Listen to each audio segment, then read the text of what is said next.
Bom, pessoal, esse vídeo aqui, de alguma maneira, é movido por vamos dizer assim, pelo início do período eleitoral no nosso país, né?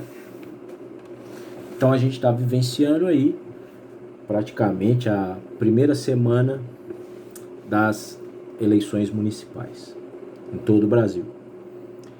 E claro, eu não vou ficar falando pormenores, né, das eleições brasileiras, mas é um ponto de partida para eu dividir com vocês algumas ideias presentes num livrinho muito antigo, básico, que vai tratar desse tema, não do tema eleitoral, mas do princípio que envolve o tema eleitoral, que é a política, né? Então, é claro que nos cursos da educação básica, ou mesmo na academia, quando a gente fala em política, a gente superdimensiona, e com razão, a obra do Maquiavel, que é o Príncipe, né? Porque Maquiavel é considerado, de certa forma, o primeiro cientista político. Porque Maquiavel rompe com uma tradição antiga de tratar a política como algo idealizado. Maquiavel é aquele primeiro analista da política em termos reais, de mostrar ela como ela era, na prática. Lembrando que Maquiavel era um diplomata florentino.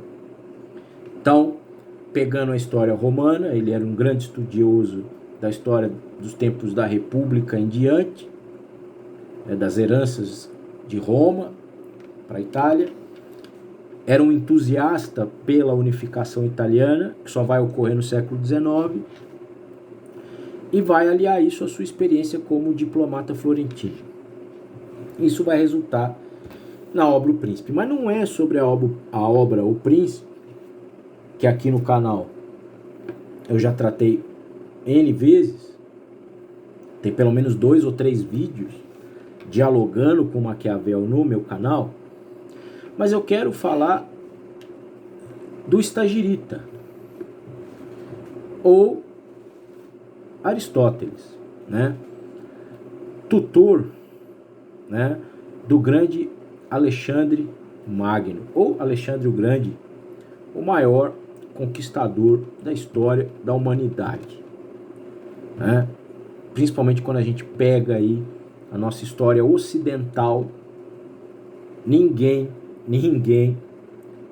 conquistou tanto, ninguém empreendeu uma ousadia, uma aventura ousada tão grande quanto Alexandre. E Aristóteles foi, digamos assim, o seu professor particular. E é esse livro aqui que eu quero falar um pouquinho, algumas ideias nesse livrinho aqui, que recebe o nome de Política, né, de Aristóteles. Olha só, gente, a palavra política é grega, né? Ela pressupõe o papel do grego perante a sua coletividade. No caso aí, quando a gente fala do papel do grego dentro da coletividade, a gente está falando da questão da cidadania. E a cidadania, na origem grega, é na Grécia Antiga que a gente observa o desenvolvimento dessa ideia, desse conceito, dessa prática que a gente pode chamar de cidadania. É justamente esse envolvimento do indivíduo, né? É não só o envolvimento, mas é de alguma maneira esse vínculo do indivíduo com a polis. E a polis, né, nada mais é do que a cidade-estado grega. essa cidade, estado, ela não é como as nossas cidades modernas. As cidades brasileiras, elas são parte de estados federados. Vivemos no Brasil uma federação, né? Então, por mais que os municípios tenham a sua autonomia, eles são parte de um estado e o estado é parte de uma nação. Agora, quando a gente fala da polis, a gente está falando de cidades completamente independentes e autônomas. Então, as formas de governo, os critérios de cidadania que definem quem é cidadão e quem não é, mudam muito conforme a polis. E a novidade aqui do Aristóteles, né, ela tá... Eu vou ler o trechinho que ficou muito conhecido e que traduz um pouco isso que eu falei aqui, desse papel do cidadão. Ok? Bom, é um texto antigo, capítulo 1, parágrafo 9. O parágrafo 1, né? Então, assim, no capítulo 1, parágrafo 9, Aristóteles diz assim: é evidente, portanto, que a cidade participa das coisas da natureza, que o homem é um animal político, por natureza, que deve viver em sociedade. Né? Então, esse caráter político, na visão do Aristóteles, é algo inerente à condição humana. Não tem como você virar as costas para isso, porque você é parte de um todo. E ao ser parte de um todo, você, por princípio, deve atuar. Então, em termos aristotélicos, esse momento que nós estamos vivenciando no país, democrático, de eleições, nos municípios, né, nos milhares de municípios brasileiros, de certa maneira, né, nos convoca, de certa forma, a essa essência aristotélica do termo política, que é do quê? Que isso é parte da nossa natureza, que a gente se envolve com a política, com as questões que envolvem a vida em coletividade. Gente, quando a gente fala em vida em coletividade, em termos aristotélicos, Aristóteles ele inverte um pouco as coisas. Por quê? Para Aristóteles, é o Estado que organiza elementos constitutivos como a família e não o contrário. Na historiografia, quando a gente estuda a pré-história, a gente observa que a constituição desses elementos menores, como a família e esses pequenos grupos, ele é anterior à organização do Estado. Mas, no pensamento político aristotélico, ele inverte essa ordem e coloca o Estado como, de certa maneira, um agente de organização geral. Então ele fala assim, no parágrafo 11: na ordem natural, o Estado antepõe-se à família e a cada indivíduo, visto que o todo deve, obrigatoriamente, ser posto antes da parte. O Estado está na ordem da natureza e antecede ao indivíduo.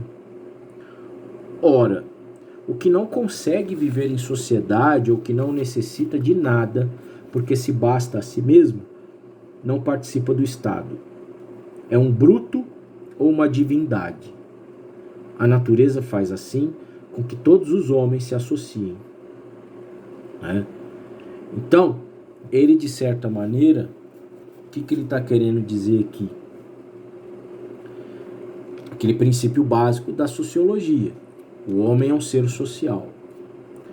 E se alguém se define como não pertencente a uma sociedade, ou ele é um selvagem, ele está chamando aqui de bruto, ou ele é um animal comum, ou ele é um Deus, porque ele basta a si mesmo. Né? E por que eu estou trazendo o Aristóteles? Né? Nesse tema, né, da política. Não só pela definição da palavra política, e do sentido da participação, da atuação do indivíduo na vida em coletividade, e esse momento que a gente está vivendo agora é um elemento privilegiado disso, onde cada um de nós, querendo ou não, somos impulsionados de alguma maneira, somos impulsionados a um posicionamento no que diz respeito ao nosso papel de cidadão, seja no bairro, na família, na região, na cidade, principalmente na cidade, né? Nesse núcleo, vamos dizer assim, de uma dimensão menor, mas que é onde a vida das pessoas acontece verdadeiramente, certo? Então, de certa maneira, as pessoas são muito mais paulistanas do que paulistas. As pessoas são muito mais belo-horizontinas do que mineiras. As pessoas são muito mais atibaianas do que paulistas. É onde a vida das pessoas ocorre.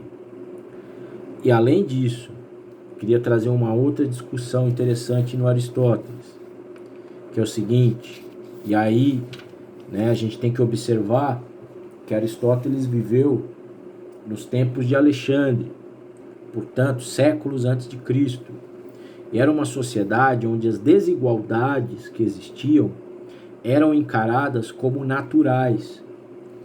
Então, o próprio Aristóteles, que foi um gênio do mundo antigo, ele, nesse livrinho, vai justificar o escravismo, dizendo que algumas pessoas nasceram para mandar e algumas pessoas nasceram para obedecer.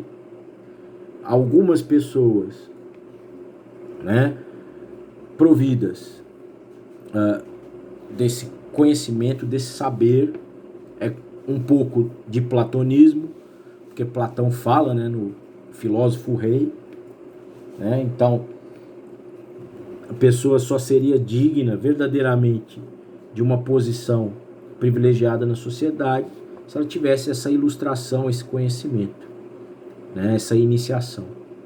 E para você ter esse conhecimento, você deve ter tempo ocioso. Então, quando a gente fala em trabalho no mundo antigo e na Grécia Antiga, a gente está falando de uma condição servil, de uma condição inferior. Só que no mundo antigo, isso jamais vai ser questionado, principalmente na Grécia. Né? Não há nenhuma luta por direitos ou política social nesses contextos, como a gente vê hoje nos tempos modernos. Então, né, o pensador grego, ele naturaliza isso. Eu queria dividir essas impressões com vocês, lembrando da importância desse período que nós estamos vivendo, que é o período eleitoral, e que todos possam, ao longo desse período, refletir conscientemente e procurar fazer aquilo que entende ser o melhor